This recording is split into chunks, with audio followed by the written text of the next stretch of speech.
Welcome to our channel formal lecture. So guys, कैसे हो आप सब। इस वीडियो में बहुत ही इंपॉर्टेंट क्वेश्चन देखेंगे जो कि 10 मार्क्स में always most of the time पूछा गया है। वो बेंजीन से फर्स्ट यूनिट ऑर्गेनिक का है। और क्या क्वेश्चन में पूछा गया है, give analytical synthesis and other evidences in derivation of structure of benzene. यानी बेंजीन का एनालिटिकल एविडेंस बताना है, सिंथेसिस एविडेंस बताना है और दूसरे जो भी एविडेंसेस है वो बताना है बेंजीन के स्ट्रक्चर बेस पे। तो हम इसके अंदर क्या क्या मेंशन करेंगे। और एक ये क्वेश्चन इस तरह से भी बन जाता है कि बेंजीन का बारे में बताओ और उसके स्ट्रक्चर के बारे में बताओ। तो सबसे पहले हमें बेंजीन के बारे में, इसके बारे में बताना होगा। तो पहले मैं यहाँ पे टॉपिक डाल देता हूँ बेंजीन। यानी सबसे पहले हम लोग बेंजीन के बारे में बताएंगे और उसके बाद हम लोग इसके एनालिटिकल और सिंथेसिस और दूसरा एविडेंसेस देखेंगे स्ट्रक्चर ऑफ बेंजीन के। तो वन बाय वन सब कुछ हम क्लियर करेंगे। तो जो हमारा बेंजीन होता है, इसके बारे में सबसे पहले बात करें तो ये ऑर्गेनिक कंपाउंड होता है गाइस। यहाँ पे मैं लिख देता हूँ, स्मॉल पॉइंट्स में लिख देता हूँ और आप इसको डिटेल में लिख लेना। और benzene is a organic compound which contain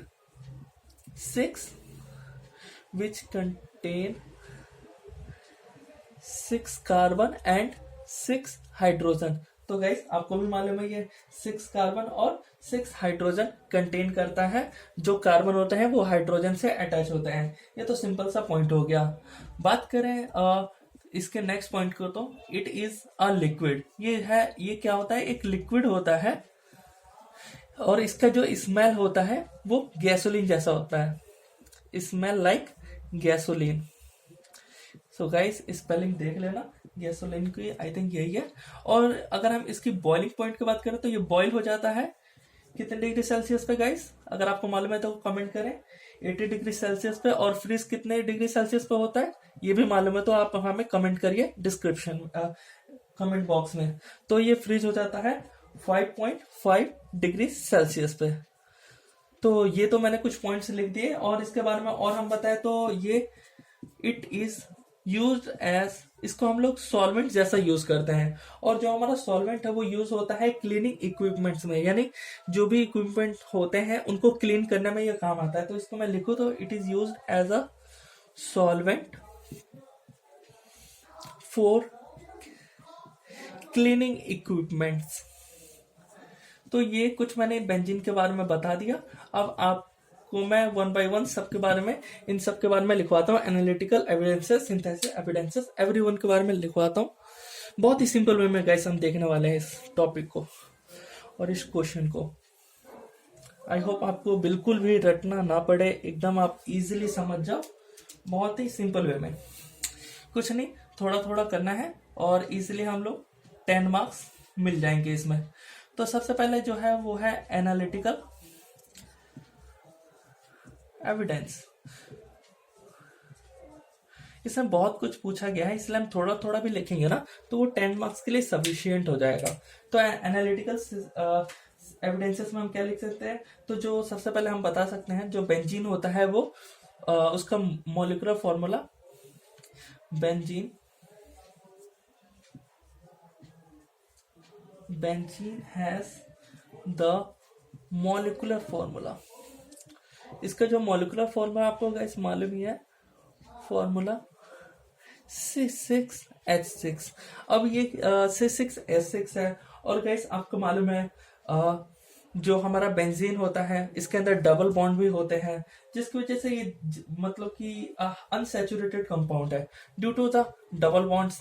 आपको मालूम है गाइस। तो अगर हम लोग कंपेयर करें एन हेक्सेन के साथ बेंजीन का, तो बेंजीन जो है वो अनसैचुरेटेड कंपाउंड है। दैट मीन्स ये हाईली अनसैचुरेटेड कंपाउंड्स इसको हम बोल सकते हैं। तो यहाँ पे मैं लिख देता हूँ benzene has the molecular formula C6H6। This indicate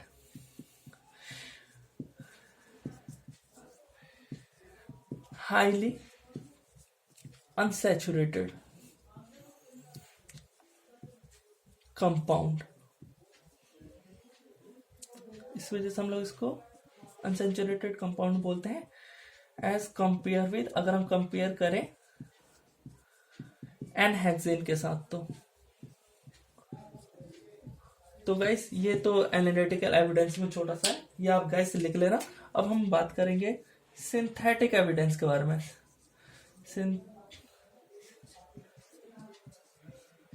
evidence. बहुत ही सिंपल वे में इसको भी हम देखेंगे, सिंथेसिस एविडेंस। इसमें सबसे पहला पॉइंट तो हमें ये लिखना है कि जो बेंजीन होता है उसका स्ट्रेट चेन स्ट्रक्चर पॉसिबल नहीं है।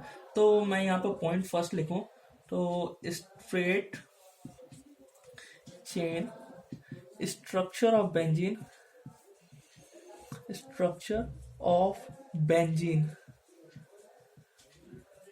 Is not possible. तो गाइस ये आप अच्छे से नोट डाउन कर लो, नॉट पॉसिबल।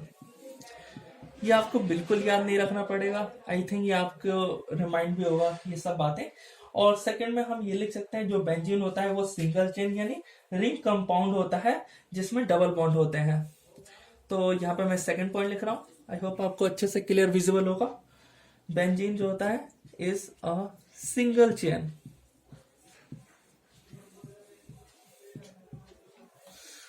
और बोल सकते हैं ये रिंग कंपाउंड होता है, साइक्लिक स्ट्रक्चर फॉर्म करता है, ring compound having double bond, जिसके पास डबल बॉन्ड होते हैं, जैसे कि carbon double bond carbon.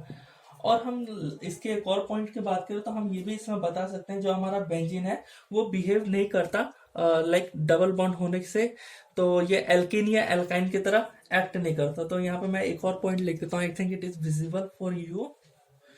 Benzene did not behave like alkenes और एल्काइंस। आई होप राइटिंग भी समझ आ रही हो आपको गाइस। तो ये मैंने सिंथेटिक एविडेंस के बारे में बता दिया। अब हम इसके और भी डिस्कशन करेंगे जिसमें हम लोग अदर एविडेंसेस में हम क्या बता सकते हैं इसके बारे में। तो हम हम बता सकते हैं इसके अंदर केकुले स्ट्रक्चर को, केकुले के बारे में उन्होंने क्या क्या बोला था। तो अदर एविडेंसेस में ये सब आ जाएंगे। तो उसके अंदर हम लोग स्ट्रक्चर ऑफ बेंजीन भी देख लेंगे। तो यहाँ पर मैं टॉपिक डाल देता हूं, अदर एविडेंसेस।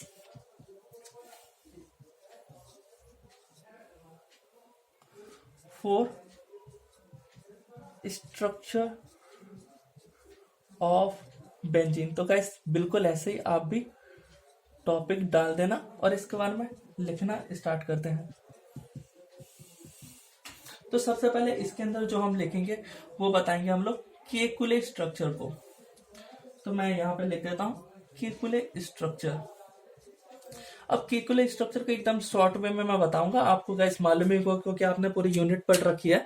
तो केकुले एक दिन सोए हुए थे, यानी उन्होंने एक ड्रीम देखा। उस ड्रीम में ये देखा कि एक स्नेक है। तो एक स्नेक जो है वो क्या कर रहा है कि अपना जो ये माउथ उसका हो गया और ये टेल हो गया, तो वो अपने ही पूंछ को काट रहा है, यानी अपने टेल को कट कर रहा है। तो ये जो कट कर रहा है तो ये राउंड होके कट करेगा, दैट मीन्स एक साइकिलिक यानी एक राउंड शेप स्ट्रक्चर यहाँ पे जनरेट होता है। तो इन्होंने सोचा कि ऐसा भी होता है क्या, ऑर्गेनिक कंपाउंड कभी ऐसे भी स्ट्रक्चर फॉर्म कर सकते हैं। तब इन्होंने मतलब आइडेंटिफाई किया, यानी बेंजीन का खोजा। सो इन्होंने जो स्ट्रक्चर दिया वो मैं पहले बना देता हूं यहाँ पे। तो गाइस बिल्कुल एकदम ऐसे ही बनाना, 1 2 3 4 5 6। तो ये हो गया स्ट्रक्चर। अब इन्होंने क्या बोला, जो हमारा बेंजीन है, अब ये बेंजीन जो है वो साइक्लिक कंपाउंड है। तो मैं फर्स्ट पॉइंट लिख देता हूँ, benzene is a cyclic compound. Simple सा है, कुछ भी आपको बिल्कुल याद नहीं रखना गाइस, ये बहुत से सिंपल पॉइंट है, बस रिमेम्बर करना, इन पॉइंट्स पे फोकस करना, कुछ रटने वाली कोई चीज नहीं है, बिल्कुल एकदम आपको ये सब मालूम है। और जो बेंजीन कंटेन करता है अल्टरनेट डबल बॉन्ड, बिल्कुल आपको गाइस मालूम है, कंटेन अल्टरनेट डबल बॉन्ड। तो और ये अल्टरनेट डबल बॉन्ड जैसा कि गाइस आप यहाँ पे देख सकते हो, और यहाँ पे हम बता सकते हैं इट कंटेन्स 6 कार्बन, जो मालूम ही है, विथ 6 कार्बन विद 6 हाइड्रोजन। और इसके बारे में बताना हो तो हम ये बता सकते हैं गाइस कि जो हमारा बेंजीन है वो 6 कार्बन कंपाउंड है और ये फॉलो करता है हक्कल्स रूल। तो ये भी हम बता सकते हैं। So the benzene is 6 carbon compound. I hope आपको अच्छे से दिख रहा होगा। Compound and it follow Huckel's rule. Huckel's rule guys आपको मालूम है?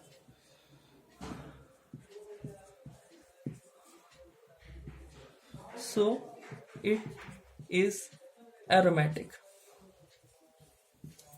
एरोमेटिसिटी पता करने के लिए आपको गाइस हक्कल्स रूल ने एक फॉर्मूला भी दिया था, 4n+2 = पाई इलेक्ट्रॉन। ये तो गाइस आपको गाइस मालूम ही होगा, जिसमें हमें n की वैल्यू निकालनी होती है और कितने पाई इलेक्ट्रॉन है वो हमें देखना होता है। तो एग्जांपल अगर हम बेंजीन का लें तो जो भी यहाँ पे आएगा ना वो 1 2 3 4 5 ऐसे में आना चाहिए। ये हक्कल रूल्स ने बताया था कि सिंपल ये नहीं कि फ्रैक्शन में आ जाए।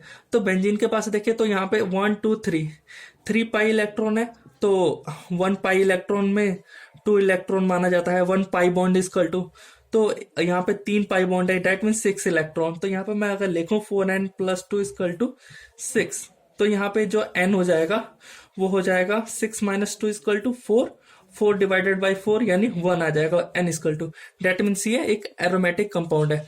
तो गाइस ये सब आप इजिली बता सकते हो केकुले स्ट्रक्चर में।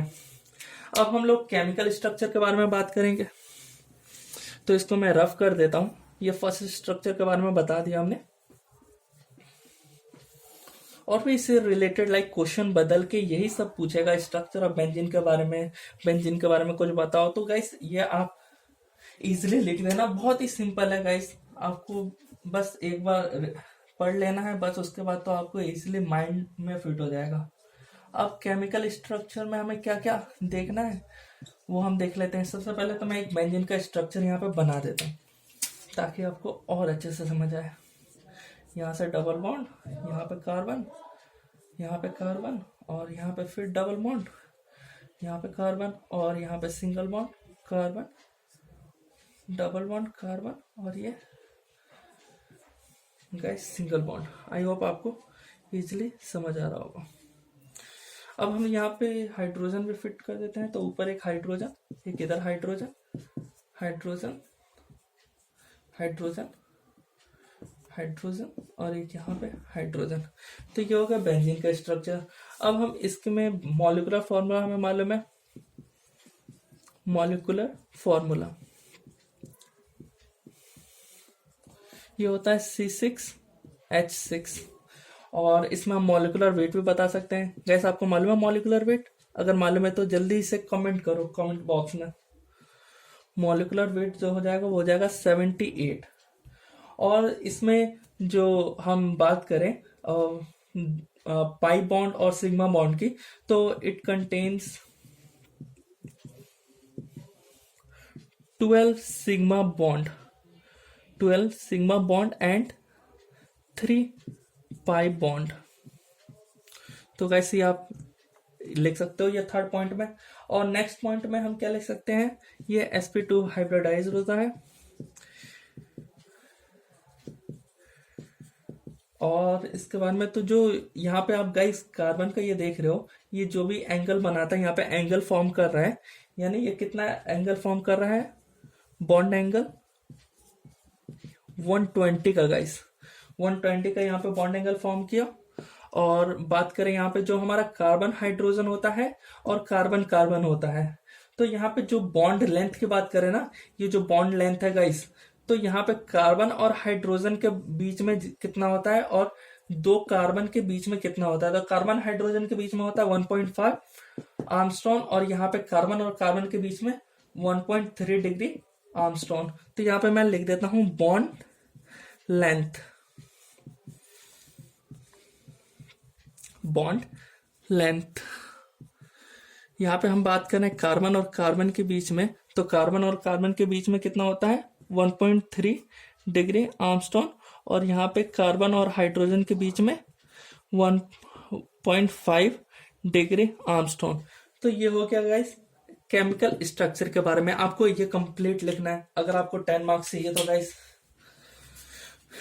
और भी मैं आपको लास्ट एक रेजोनेंस स्ट्रक्चर के बारे में भी इसमें बताना है हमें, तो वो भी मैं थोड़ा बता देता हूँ आपको, बिकॉज यहाँ पे स्ट्रक्चर ऑफ बेंजीन के बारे में बोल रहा है तो यहाँ पे रेजोनेंस भी तो बताना ही चाहिए। तो यहाँ पे मैं थर्ड में लिख देता हूँ रेजोनेंस स्ट्रक्चर भी आप बता सकते हो, ताकि आपको कंप्लीट यहाँ पे 10 मार्क्स इजीली मिल जाए और यहाँ पे थोड़ा भी आपके जो भी मार्क्स है बिल्कुल ना कटे। तो रेजोनेंस में आप शो कर सकते हो बेंजीन के रेजोनेटिंग स्ट्रक्चर को। तो यहाँ पे मैं बना करके आपको मैं शो कर देता हूँ 1 2 3 4 5 6, ये हो गया। अब सेकंड में हम देखेंगे इसका सेकंड रेजोनेटिंग स्ट्रक्चर। तो ये यहाँ पे गया और ये ऐसे, तो ये अगेन यही रहा 1 2 3 4 5 6, और ऐसे करते हुए ये नॉर्मल वैसे स्ट्रक्चर लेगा। डेट मीन्स एक हम इसका हाइब्रिड स्ट्रक्चर बना देते हैं। तो आपने गैस देखा होगा ये जो घूम रहा है, तो इसको हमने यहाँ पे राउंड शेप में बना सकते हैं, और इस स्ट्रक्चर को जो हम बोलते हैं वो हम बोलते हैं रेजोनेंस हाइब्रिड स्ट्रक्चर।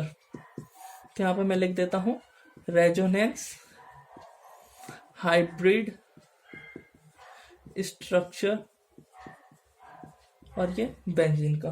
तो अब यहाँ पे मैं बात करूँ तो यहाँ पे क्या हो रहा है गाइस, यहाँ पे आप क्या देख रहे हो, तो यहाँ पे डीलोकलाइजेशन हो रहा है H बॉन्ड का। तो यहाँ पे मैं ये लिख सकता हूँ कंटिन्यूअसली हो रहा है, बार बार हो रहा है ना।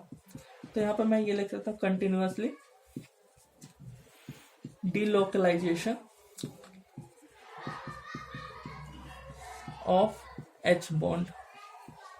और सेकेंड पॉइंट की बात करूँ तो यहाँ पे क्या हो रहा है गाइस, तो यहाँ पे अगर हम पॉसिबिलिटी के बारे में बात करें, जो कार्बन यहाँ पे फॉर्म कर रहे हैं, यहाँ पे डबल बॉन्ड सिंगल बॉन्ड, तो यहाँ पे मैं एक पॉइंट ये भी लिख सकता हूँ, दो पॉसिबिलिटी बनती है स्ट्रक्चर की, एक ये स्ट्रक्चर और एक ये स्ट्रक्चर। तो मैं एक पॉइंट लिख करके समझाता हूँ, equal possibility for the formation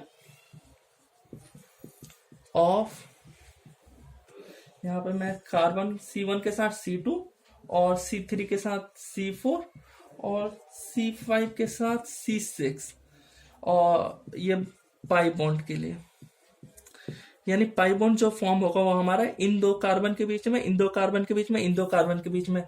और इसके अलावा यहाँ पे C2 C3 भी हो सकता है, और C4 के साथ C5 भी हो सकता है गाइस, और C6 के साथ C1, इसके बीच में भी हमारा पाई बॉन्ड यहाँ पे फॉर्म कर सकता है गाइस, इसमें कोई इश्यू नहीं है। तो ये मैंने छोटा सा आपको रेजोनेंस स्ट्रक्चर के बारे में बता दिया। अगर आप गाइस इतना लिख देते हो ना कंप्लीटली बिना कुछ छोड़े, तो आपको 10 मार्क्स इजीली मिल जाएंगे।